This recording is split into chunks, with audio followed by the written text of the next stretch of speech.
Can you hear that? I can. Sound of those race cars. What a weekend it was in Thermal for the inaugural IndyCar Grand Prix race. We all witnessed history as Alex Palou became the champion of this first ever real points race in the desert. Palou picked up his second win of the season, continuing to show that he is the top driver on the NTT IndyCar Series circuit, at least right now. In fact, he's won 3 of the last 4 IndyCar Series titles. So not really a surprise for him to take the lead on lap 56 and take the top spot on the podium in Thermal, but it was not easy nor a sure thing. Coming into the race, there was a lot of talk about strategy with the tires and heat, but in the end, Palou and his crew, they got it right, they got it done in the desert.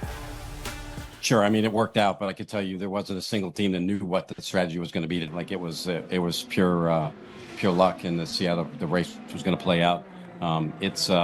It's very challenging to choose that. We saved the sticker reds to the end. We were hoping that would make a difference for us to be able to go for the win, and it did. But I can tell you there wasn't anybody in the paddock, including us, that knew what was going to happen.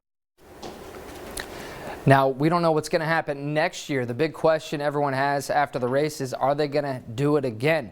Well, we don't know. I asked Thermal Club owner Tim Rogers, who told me they'd like to do it again, but there's no official word on that right now. We, of course, keep you posted on that. From one big sporting event to another, all part of a busy month of March here in the Coachella Valley. This week is the Galleri Classic Champions Tour Golf Tournament, going to take place at Mission Hills Country Club on the famed Dinosaur Tournament course, featuring 78 professionals over 3 days of play for a $2.2 million purse. This marks year 3 of the tournament as they continue to build a foundation and legacy here in our desert.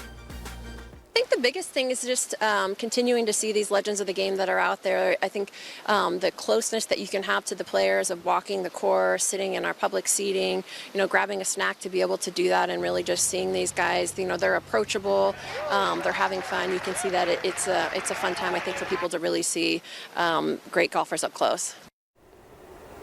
It is a laid-back, pretty cool atmosphere. If you have never been, get on out there. The first round of the tournament is Friday, and unfortunately, Champions Tour standout Steve Stricker will not be playing. Stricker's been dealing with a bad back, and he's going to miss this year's edition of the Galleri Classic. Always a contender to win, the 58-year-old from Wisconsin has won 18 times on the Champions Tour circuit. Stricker finished tied for 5th last season at Mission Hills. He is replaced by Steve Allen.